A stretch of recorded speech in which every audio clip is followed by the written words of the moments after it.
Hello friends, कसे आहात सगळे? आज आपण बघणार आहोत equation in one variable. Variable हा शब्द जो आहे तो तुम्ही कुठेतरी ऐकला असेल. व्हेरिएबल हा शब्द आपण पॉलिनॉमियल्समध्ये बघितला. मग व्हेरिएबल म्हणजेच काय असतं तर अक्षर. आपण जे इक्वेशन सोडवण्यासाठी एखादं समीकरण सोडवण्यासाठी त्याच्यासोबत अक्षराचा वापर करतो त्याला व्हेरिएबल असं म्हणतात. म्हणजेच बघा, आपण समजा 5x घेतला. मग या 5xमध्ये 5 काय आहे, हा नंबर आहे आणि x काय आहे त्याचा व्हेरिएबल आहे. जे अक्षर असतं इथं x y z काही a to z मधलं काही राहील त्याला त्याचं व्हेरिएबल म्हणतात.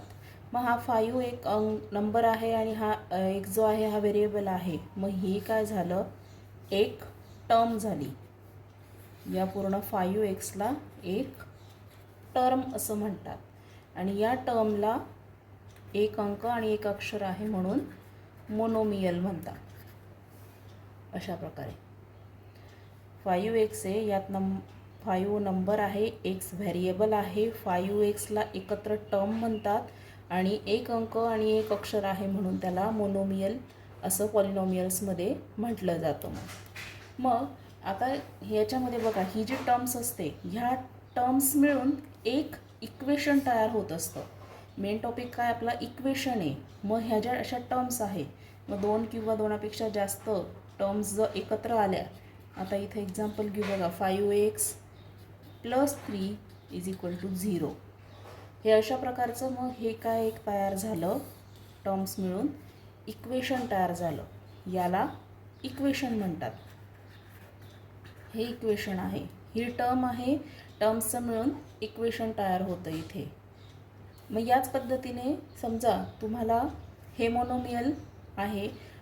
जर बायनॉमियल असेल म्हणजे दोन टर्म्स असतील एकत्र ह्या अशा पद्धतीच्या, तर याचंसुद्धा तुम्हाला इथं कशा प्रकारे दिलं जाईल, इक्वेशन इन 2 व्हेरिएबल. दोन अक्षरं समजा असतील, हे बघा 5x प्लस आपण ह्या 3ला समजा y लावून दिला आणि =0 घेतला. मग काय, अंक पण 2 होतील, अक्षर पण 2 होतील. मग हे काय झालं, इक्वेशन इन 2 व्हेरिएबल. इथं काय आहे, अक्षर एकच आहे. जेव्हा तुमच्या इक्वेशनमध्ये एकच अक्षर राहील तेव्हा त्याला वन व्हेरिएबल म्हणतात. मग तुमचं इक्वेशन किती असू द्या, अक्षर एकच पाहिजे प्रत्येक ठिकाणी. x x x, y असेल तर y y y.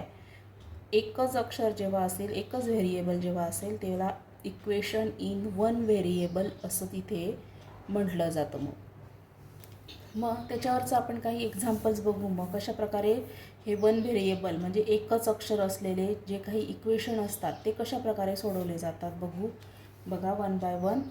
x - 3 = 7. मग हे वन व्हेरिएबल किंवा 2 व्हेरिएबलचे जे इक्वेशन्स असतात हे आपल्याला सॉल्व करायचे असतात. म्हणजे काय करायचं तर त्याच्यामधलं व्हेरिएबल जे आहे त्या व्हेरिएबलची आपल्याला किंमत काढायची असते.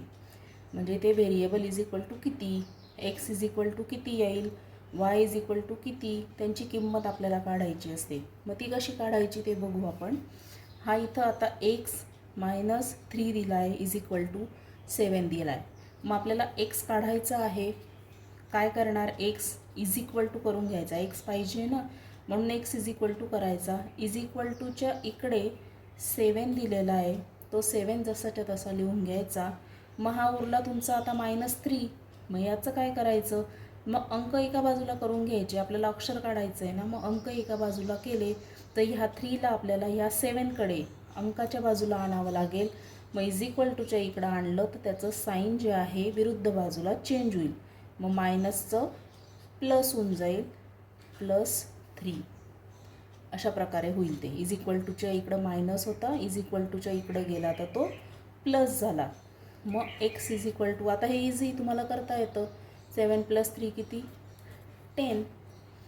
अशा प्रकारे x ची व्हॅल्यू काय आली तुमची, 10. ही एक्सची व्हॅल्यू जर तुम्ही याच्यात इक्वेशनमध्ये जर टाकून बघितली ना तर तुम्हाला हे आन्सर मिळेल. बघा, काढून बघा. हा 10 जर एक्समध्ये टाकला, इथं एक्सच्या जागेवर 10 घेतला समजा तुम्ही. मग 10 - 3 जर केला तर बरोबर तुमचं 7 उत्तर येतं. हे तुम्ही टॅली करून बघू शकता. जर तुम्ही एक्सची व्हॅल्यू काढली ती बरोबर आहे का नाही तुम्हाला जर प्रश्न पडत असेल, मग ही एक्सची व्हॅल्यू तुम्ही तुमचं जे इक्वेशन दिलेलं असतं त्या इक्वेशनच्या एक्सच्या जागेवर व्हेरिएबलच्या जागेवर टाकायची आणि सॉल्व करून बघायचं. मग आपला एक्स 10 आला होता म्हणून 10 - 3 गेला, तर त्याचं उत्तर 7 इथे बरोबर येतं आहे. अशा प्रकारे टॅली करून बघायचं. मग नेक्स्ट एक्झाम्पल 5y दिलं आहे इज इक्वल टू 75. आता 5y म्हणजेच काय, इथे मल्टिप्लिकेशन, साईन दिलेलं नाही आहे म्हणजे मल्टिप्लिकेशन असतं. मग आपल्याला y काढायचा इथे अक्षर एका बाजूला, इकडं 75 इज इक्वल टूचा तो जसाच्या तसा. मग आता हे मल्टिप्लाय आहे, मग हा 5 आपल्याला इकडच्या बाजूला न्यायचा आहे म्हणून काय करायचं, तर 5 इकडे आपल्याला मल्टिप्लाय दिला आहे, इकडं येताना तो डिवाइड होईल. अशा प्रकारे 75ला डिवाइड होईल. मग 5 आणि 75ला आपल्याला भाग द्यायचा असेल तर काय होईल, 5 1 जा 5, 5 1 जा 5, 2 उरतात आपले त्याच्यामध्ये आणि मग 5 5 जा 25. किती आलं आपलं, y बरोबर 15 आलं बरोबर. हे 15 तुम्ही इथं टाकून बघा. 5 गुणिले समजा तुम्ही 15 केले, किती येतं, 15 5 75, उत्तर तुमचं बरोबर येतं. म्हणजे हे आलेलं आन्सर आपलं बरोबर आहे. आता सेम पुढं बघा, प्लस आहे, इथं मायनस होतं, आता इथं प्लस आहे. प्रत्येकाचं एक एक एक्झाम्पल मी तुम्हाला दाखवते. इथे आता y काढायचा आहे आपल्याला, 9 जसाच्या तसा लिहिला, इकडं हा +3 आहे इज इक्वल टूच्या इकडे जाताना तो -3 होईल. मग y बरोबर किती येईल, 9 - 3 जर केलं तर 6 आन्सर येईल तुमचं बरोबर. मग 4th एक्झाम्पल बघू. एक्स काढायचा आहे आपल्याला, x/7 आहे. मग x इज इक्वल टू काय येईल, हा इज इक्वल टूच्या इकडचा 12 जसाच्या तसा, 7 डिवाइड आहे तर इकडे जाताना मल्टिप्लाय होईल.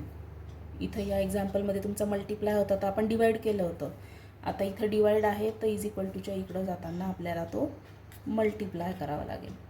मग x इज इक्वल टू किती येईल तुमचा इथे, 12 × 7 84. हे आलं तुमचं आन्सर. एक्झाममध्ये सोडवतानाही असंच व्यवस्थित तुम्ही शांततेत सोडवायचं. इज इक्वल टूच्या इकडं काय आहे त्याच्या विरुद्ध क्रिया करायची आणि व्यवस्थित सोडवायचं. आलेल्या उत्तराला बॉक्स करायचा म्हणजे पेपरमध्ये खूप छान तुमचं उत्तर पण तिथे दिसतं व्यवस्थित सुटसुटीत. एक्झामिनर जो चेक करणारा असतो त्यालाही ते छान पद्धतीने दिसलं की तो पटकन मार्क देऊन मोकळा होऊन जातो. जर तुम्ही खराब अक्षर काढत असाल, कधी कसंही कुठेही लिहित असाल तर मग त्याला चेक करायलासुद्धा कंटाळा येतो. त्याच्यामुळे मग आपणही लिहिताना खूप छान पद्धतीने लिहायचं की मग ते छान रीतीने आपल्याला तिथे मार्क्स मिळत असतात मग तिथे. मग आता आपण एक याच्यातलं लेखी उदाहरण बघू, नाहीतर मग त्यापेक्षा आपण एक थोडं कठीण एक्झाम्पल घेते तुमच्यासाठी बघू. एक एक्झाम्पल आपण मोठं घेऊन बघू. एक्झाम्पल आहे बघा, 9x - y is equal to 6x + 26. मोठं एक्झाम्पल. आपण ते कसे मोनोमियलचे छोटे छोटे बघितले ना आधी, तर मग आता हे मोठं एक्झाम्पल घेऊन बघू. तर मग आता बघा, दोघं ठिकाणी अक्षर आहे म्हणजेच काय, 1 व्हेरिएबल आहे. इकडं पण x आहे, इकडं पण x आहे. हे लक्ष देऊन बघायचं तुम्ही आधी व्यवस्थित. मग आता कशा पद्धतीने काढणार बघा. आता इकडं 9x आहे, मग आपल्याला याच्यामधले अक्षर जे आहे ते एका बाजूला आपण करून घेऊ अगोदर, आणि अंक जे असतील, सॉरी हा 4 आहे, अंक जे असतील ते एका बाजूला करून घ्यायचे.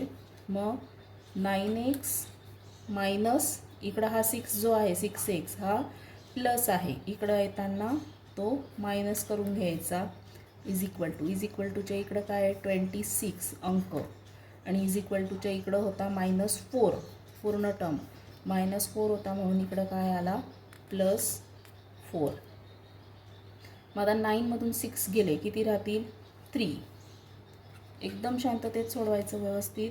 3x 24 + 4 केले तर किती होतात तुमचे 30. आलं हे. आता आधी आपण सोडवलं होतं त्या पद्धतीने एक्झाम्पल आलं बघा. मग 3 × x इज इक्वल टू 30 आहे. मग आपल्याला x काढायचा आहे. याला आधी सिम्पल फॉर्ममध्ये करून घेतलं आपण. मग हे सिम्पल फॉर्ममध्ये असं आल्यावर मग आता x काढायचा. मग इथे × 3 आहे, मग ह्या 30ला तो डिवायडेड बाय 3 होईल, विरुद्ध होईल इकडच्या बाजूला. मग x इज इक्वल टू किती येईल, 3 1 जा 3, 3 1 जा 3 आणि 0. x इज इक्वल टू 10 तुमचा आन्सर तिथे येतं. मोठं एक्झाम्पल एक सोडवून दाखवलं आहे बघा कशा पद्धतीने करायचं. अक्षरांचे जे असतील ते एका बाजूला आणून घ्यायचे, नंबर्स जे असतील ते एका बाजूला आणायचे आणि त्याच्यानंतर ते सिम्प्लिफाय करायचं. नंतर एक्सची व्हॅल्यू आपल्याला इथे आपण काढलेली आहे, ती आली आहे इथे 10. मग या इक्वेशन इन वन व्हेरिएबलमध्ये लेखी गणितंसुद्धा असतात तुम्हाला. तर हे लेखी गणितामधलं एक एक्झाम्पल तुम्हाला मी घेऊन दाखवते बघा. एक एक्झाम्पल घेऊन दाखवते कशा पद्धतीने सॉल्व करायचं, मांडायचं ते गणित ते बघू आपण. बघा तुम्हाला काय दिलेलं आहे व्यवस्थित बघा. Mother is 25 years older than the son. सगळ्यात आधी गणित व्यवस्थित वाचायचं. मदर इज 25 इयर्स, काय दिलेलं आहे, 25 इयर्स ओल्डर म्हणजे मुलापेक्षा आई जी आहे ती 25 वर्षांनी मोठी आहे. Find sons age if after 8 years ratio. मग आपल्याला काय सांगितलं आहे, 8 वर्षानंतरचं मुलाचं वय विचारलं आहे. आत्ताचं वय माहिती का तुम्हाला, नाही, पण तुम्हाला आत्ता काय माहिती फक्त की त्याची आई त्याच्यापेक्षा 25 वर्षांनी मोठी आहे. मग त्यांनी काय दिलं आहे, 8 वर्षानंतरचं वय काय असेल असं विचारलं आहे. मग ते कशावरनं काढायला लावलं आहे त्यांनी, ratios of son age to mother age will be 4/9. त्यांच्या वयाचा जो रेशो आहे हा जर 4/9 घेतला तर 8 वर्षांनी मुलाचं वय काय असेल हे विचारलं आहे त्यांनी. मग आपल्याला काय करावं लागेल, 8 वर्षाचं वय आपल्याला काढण्यासाठी सगळ्यात अगोदर आपल्याला त्याचं प्रेझेंटचं एज जे आहे ते काढावं लागेल, वर्तमान काळातलं. आता तो किती वर्षाचा आहे ते काढावं लागेल. मग कसं काढणार बघा, let the present age of son. Present age काय येईल त्याचं मग माहीत नाही म्हणून आपण त्याला एक्स मानणार. एक्स इयर्स, एक्स घ्यायचं, माहीत नाही म्हणून आपण एक्स तिथे व्हेरिएबल वापरला. त्याच्यानंतर आईचं वय, मदर्स एज, हे आत्तासाठी काढतो आहे, वर्तमानसाठी आपण काढतो आहे. मदर्सचं एज काय आहे, 25 वर्षांनी मोठी आहे. मुलाचं वय एक्स मानलं, मग आई 25 वर्षांनी मोठी म्हणजेच काय, एक्स प्लस 25. हे आईचं वय आलं इयर्स. मुलगा एक्स तर आईचं वय 25 जास्त म्हणून एक्स प्लस 25. मग आता आपल्याला काय विचारलं आहे, आफ्टर 8 इयर्स. मग इथं लिहून घ्यायचं आपण आफ्टर 8 इयर्स. मग आफ्टर 8 इयर मुलाचं वय काय राहील, सन एज काय राहील, एक्स होतं ना प्रेझेंटमध्ये, 8 वर्षांनंतर म्हणजेच काय राहील मग एक्स प्लस 8. 8 वर्ष त्याच्यात ॲड केले म्हणून एक्समध्ये 8 वर्ष ॲड केले तर मुलाचं 8 वर्षानंतरचं हे वय होईल एक्स प्लस 8 इयर्स. आणि आईचं मग काय राहील 8 वर्षानंतरचं, मदर्स एज राहील तुमचं मुलापेक्षा 25ने जास्त राहील.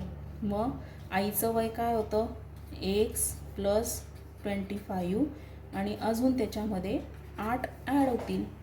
8 वर्ष जास्त घ्यायची आहे ना आपल्याला म्हणून मग 8. हे अशा पद्धतीने येईल तुमचं. हे सॉल्व करून घेता येईल आपल्याला. Is equal to x plus 25 आणि 8 किती होता, 9 10 11 12 13, 33.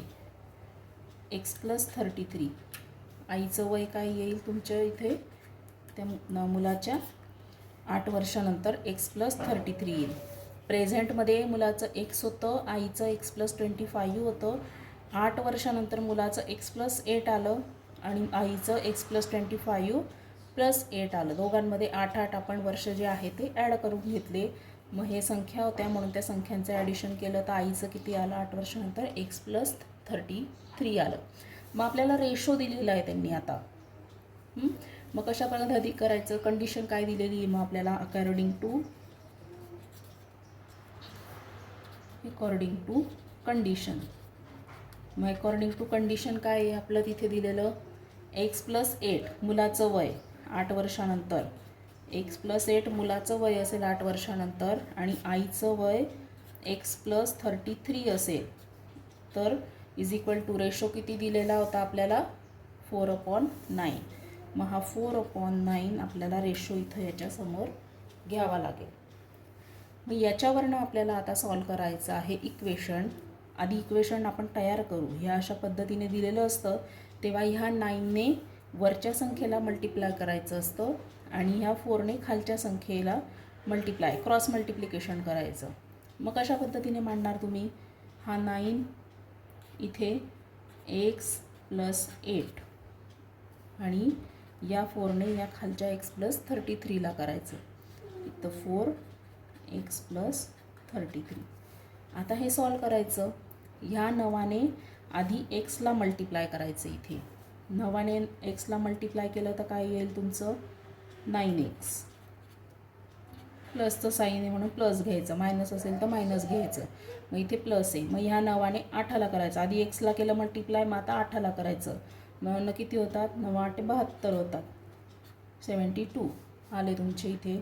इज इक्वल टू जसंच्या तसं. आता या 4ने एक्सला मल्टिप्लाय केलं तर 4x प्लस 4ने या 33ला जर मल्टिप्लाय केलं तर 132 येतं तुमचं इथे.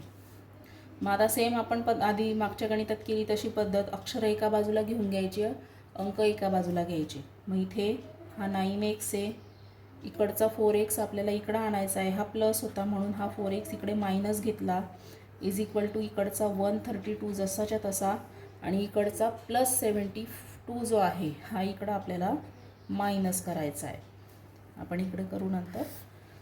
हे अशा पद्धतीने येईल. मग 9मधून 4 जर गेले तुमचे किती राहतात? 5x. मग 5x इज इक्वल टू 132मधनं 72 गेले तर 60 राहता. झालं आहे सिम्प्लिफाय तुमचं. आणि आता इथं x इज इक्वल टू काढायचं आहे. इथे मल्टिप्लाय आहे, इथे 60 डिवायडेड बाय हा 5 जो आहे इकडे डिवाइड होईल. इथं मल्टिप्लाय होता म्हणून इकडे डिवाइड होईल.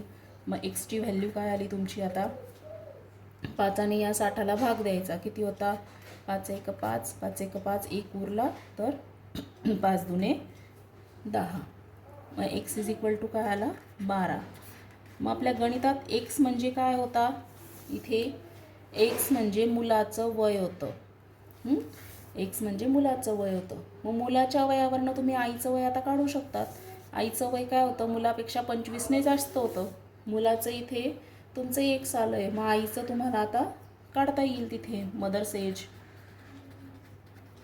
काय येईल आईचं वय? मग x + 25 घेतलं होतं आपण आईचं वय, म्हणून मग एक्सच्या जागेवर आता 12 टाकला.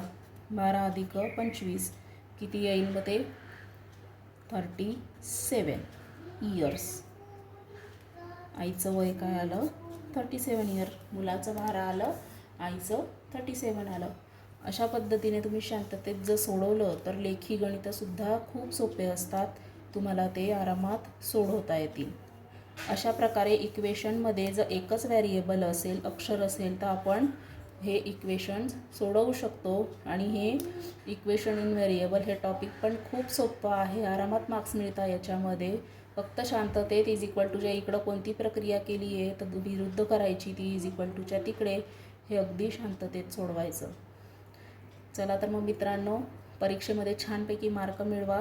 व्हिडिओ आवडला असेल तर लाईक करा, शेअर करा आणि सबस्क्राईब करा. थँक्यू.